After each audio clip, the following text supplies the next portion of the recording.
मेरे भागवत की कथा में प्रवेश करेंगे।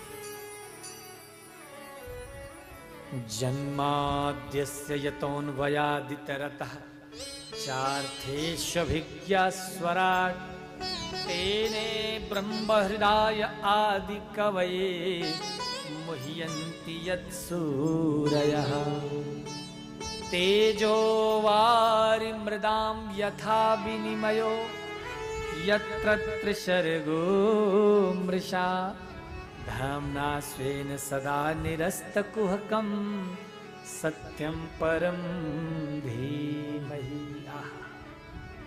कैसा अद्भुतीय मंगलाचरण है भागवत जी का, ध्यान से सुनना। जन्माद्यस्य यतोऽन्वयः, अर्थात सारा संसार को जो पालित करता है, पोषित करता है और लय कर देता है, बोले वो कैसा है? स्वराट, अपने आप में ही स्थित है। अरे जिसने वेदत्रय सिद्धांत दिया, जिसने वेद को प्रतिपादित किया, किस वेद को? बोले मुह्यन्ति यत् सूरयः, जिसको समझने में बड़े बड़े ज्ञानी जन भी मोहित हो जाते हैं, अज्ञान को प्राप्त हो जाते हैं। तेजो वारिमृदाम यथा विनिमयो यत्र त्रिसर्गो मृषा, बोले जैसे वारी जल के दूर से देखने पे, जब आप रास्ते पे जाओगे, सड़क पे कभी आप जाओ मोटर कार लेकर के और घनी तपती धूप हो 45 डिग्री की, और कोई वृक्ष की छाया सड़क पे पड़ रही हो, तो दूर से देखने में ऐसा लगेगा जैसे जल भरा हो, परंतु नजदीक जाओगे तो वहां वो कुछ नहीं होता है।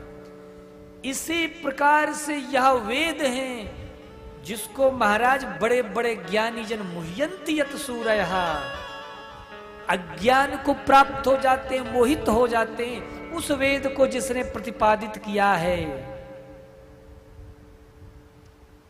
बोले वो कौन है?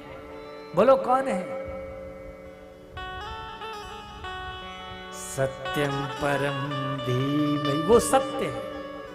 और सत्य क्या है? बाबा तुलसी गाते हैं, धर्म न दूसरे सत्य समान, धर्म दूसर सत्य समान, धर्म न दूसरे सत्य समान,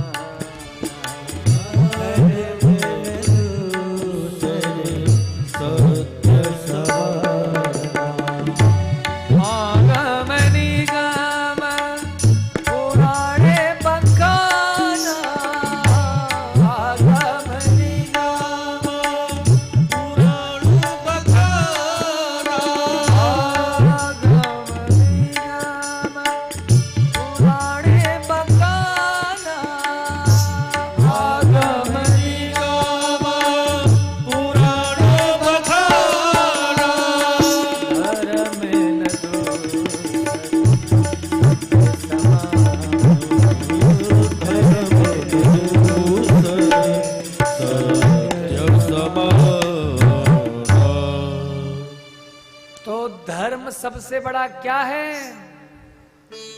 सत्यम परम धीमहि। सत्य को प्रणाम करती है। सत्य कौन है?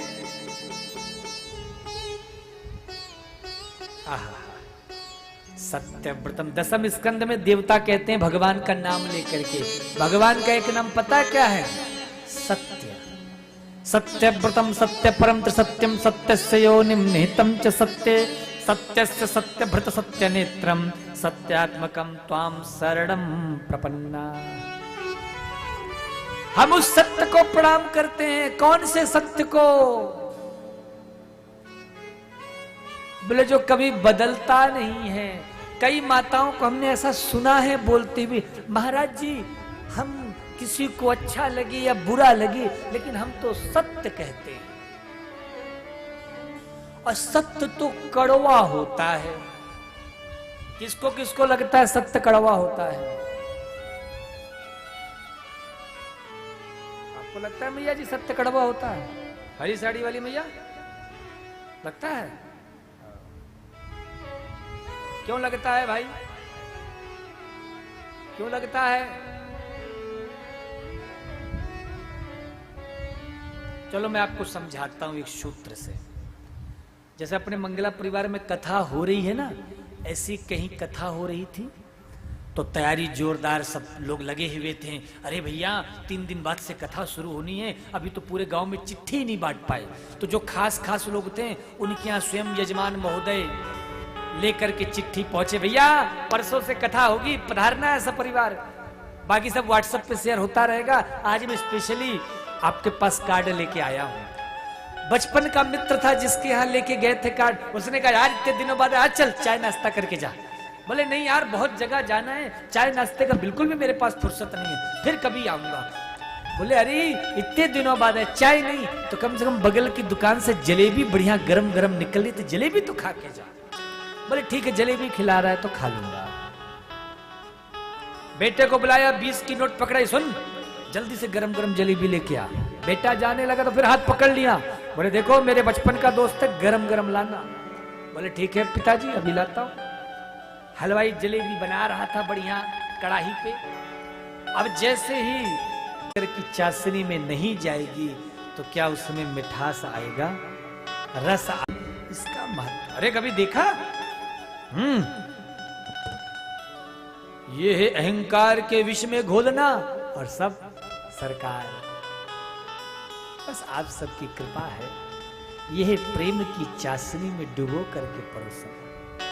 आप कुछ भी बोलो, सत्य कभी कड़वा नहीं होता है बंधुओं, पर हम अहंकार का विष घोल करके उसे कड़वा बना देते हैं और फिर बाद में एक डायलॉग बोलते हैं, सच तो महाराज जी कड़वा होता है। वही सच कोई आपके सामने परोस दे कड़वा वाला, फिर देखो महाराज। इसीलिए संतगण कहते हैं कौआ किसका क्या हरे, कौआ किसका क्या हरे, कोयल किसको क्या देती है, और मीठे मीठे वचन सुनाकर सबको वो अपना लेती है। भैया सारा खेल तो इस जीवा का है, जुबान का है। महाराज इस जीव में महाराज हड्डी तो नहीं होती है, लेकिन ऐसी कठोर इस वाणी का प्रयोग होता है कि बड़े से बड़े घाव कर देती है। इसलिए भैया एक ही काम करना चाहिए, क्या करो? हर स्थिति में हासम भरे आनंद के साथ, प्रेम के साथ मुख पर मुस्कान की मुद्रा बना करके और उस स्थिति को स्वीकार कर लो। हम यदि स्वीकार नहीं करेंगे तो भी हम में ऐसा कुछ बात नहीं है, हमारी मजबूरी है उसको स्वीकार करना। लेकिन अगर स्वीकार कर लेंगे तो क्या होगा? बोले उस स्थिति से हम निपट सकते हैं। भैया दुख है वो तो आएगा ही आएगा, सुख है वो भी आएगा। हमारे रोने से ना दुख भाग जाएगा, ना हमारे नाचने से सुख हमारे पास टिका रहेगा। तो काहे को झमेले में पड़े हो?